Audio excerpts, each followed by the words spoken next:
Hello and welcome to the CW3 Weekly. This week we have Lauren Del Sarto as our guest, and I'm always so happy to talk to Lauren. Lauren is the founder and publisher of and managing editor of Desert Health News. She unites the Valley's medical and natural healthcare communities, and you have become the leading source here in our Valley. So welcome to the program. So happy to have you here, and I'm super excited to hear from you about, first of all, how you've been doing during this pandemic.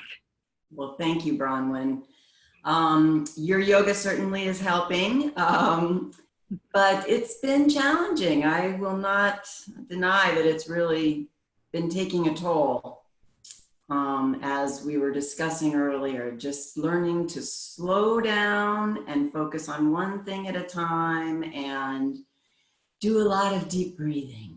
Yes, as we all are navigating through these uncertain times. However, you know, some of this is starting to feel a little bit normal, which I don't know if that's a good thing or a bad thing, but at least I think it's called, you know, just adjusting. And I've noticed that the more that I get out, the better I actually feel, and I don't feel so closed or trapped or suffocated. So I've been telling people to kind of get out a little bit more. But diving into this with you, Lauren, you know, as the publisher of Desert Health News, you have a lot of contributors that give so much to your publication. What have you been learning from your contributors during this time? Boy, you know, 10 years we've been doing this, and I always learn something new. But this issue specifically is so full of hope and inspiration. The articles that our contributors have brought to the table to help people manage stress, know what foods to eat, know deep breathing exercises. I mean, so many different things, and I'm so grateful for, everybody's contributions. It's a really neat issue. Well, of course, your publication always has a plethora of information in it. If you could think of, I know you have a new issue that recently came out. Can you tell us maybe, I know all of them are probably your favorite because there's so much information, but maybe there's something that you could pluck out of there for us that kind of just stands right out right now that you could share with our viewers. Yes, I will, and I'll show you, because the whole inspiring health and hope, and that's really what the whole issue is about. But my favorite one is this: pause and reflect. And it's the good news. It's all the good things that have come out of this pause that we've all been forced to take. And we have things that are happening globally, but we also got a lot of input from readers all over the country to say, what have you found that you've really appreciated and loved out of this time at home? So that'll lead me to, what have you found for yourself? Well, I have found, I would say the self-care. I really have been forced to take care of myself more than I ever had. I don't know if you know, Bronwyn, but I lost my father in March. Mm-hmm. And so with everything going on and that great loss, it's been really challenging for me. So I am starting my mornings with meditation, as I always have, but doing self-yoga, playing beautiful, relaxing music, you know, not starting my workday until 9, you know, ending at 5, and that's not normal for me. And really taking it slow. And I've gotten back to some old hobbies that I used to or enjoyed my whole life that I got away from. So that's been fun. So really being forced to slow down. Yeah, I know too that you're a horse lover. Yes, so I have you am. been spending any time, even though the weather has been heating up? Have you had an opportunity to enjoy that hobby of yours? As a matter of fact, that's one thing I did for myself. I started training again, and I am absolutely loving it. Fortunately, the county said that equestrian activities could continue because the horses need to be exercised. So I'm doing that 2 or 3 times a week, and it is just wonderful to get hugs from horses and to get into something that is training. So it's focusing, you know, you have to focus 100%, and it just allows you to shut out everything else that's going on. And then of course, being out in the fresh air, it's just, Yeah, so that on top of the yoga and the meditation and the taking the time out for more self-care, I mean, that in itself is also therapeutic. So that's a really good reminder, Lauren, and thank you for that, because sometimes we think that, you know, it's the exercise or it's this, or it's like, what are some other therapeutic things that people can do? And for you, it's horses. So maybe it is for somebody else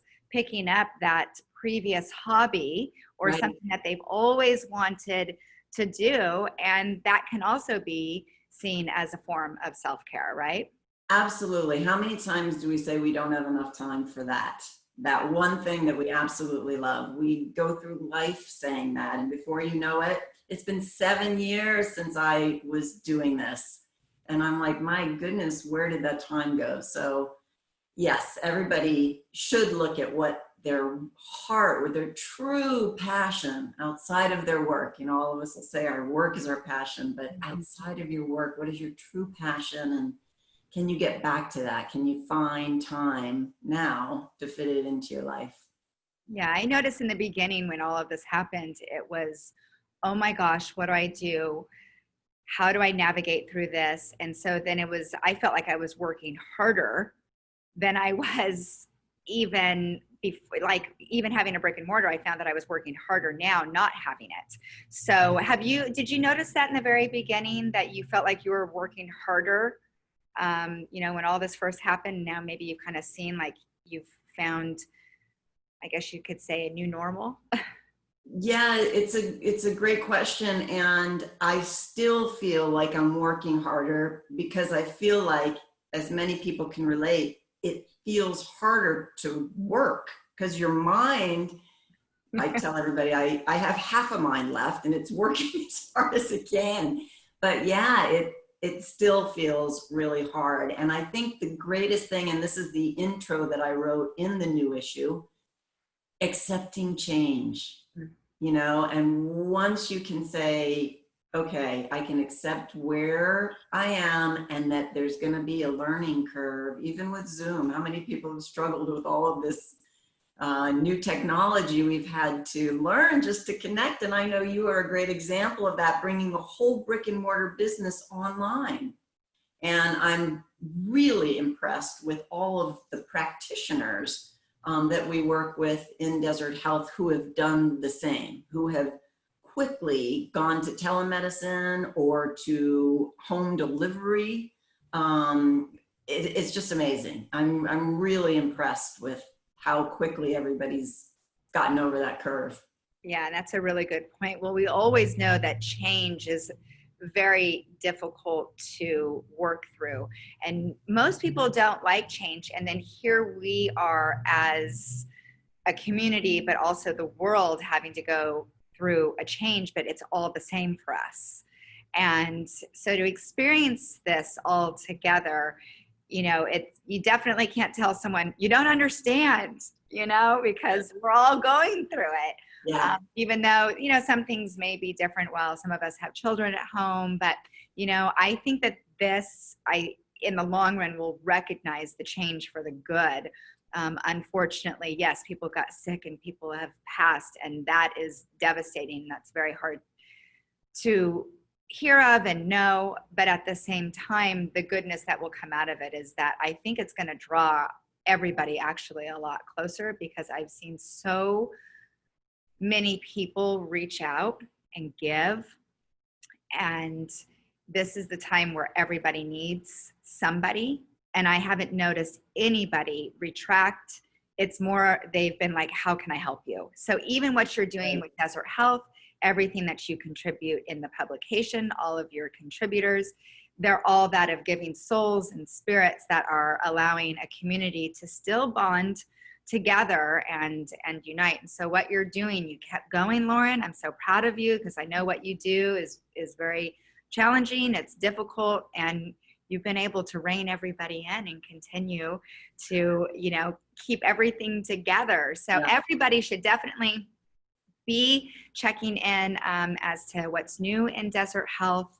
And I know people will be able to click below and or see how to get in touch with you, Lauren. And final words, do you have anything else that you'd like to share with the community? Well, I do recommend picking up the latest issue, because I know that everyone will find words of inspiration at some point throughout. You can also, of course, read it online, but fortunately, we're at most grocery stores, so we're wherever you shop. So that's great. You can still find us. For everyone out there, just know that we are all in this together. And you feel like it's really hard. Everybody feels like it's really hard. And don't hesitate to reach out when you feel like you need the help.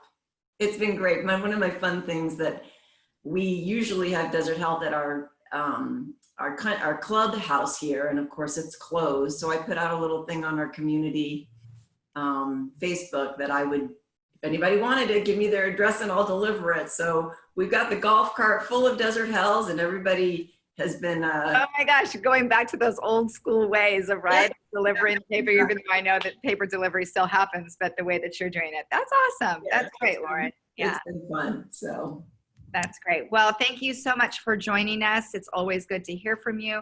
Yes, everybody pick up that new Desert Health publication, as well as you can always check it out online. So I'm sure we'll be talking again soon, Lauren. Thanks so much again. Thank you, Bronwyn. So great to see you. You too. And to everybody else out there, have a great day and stay healthy and well.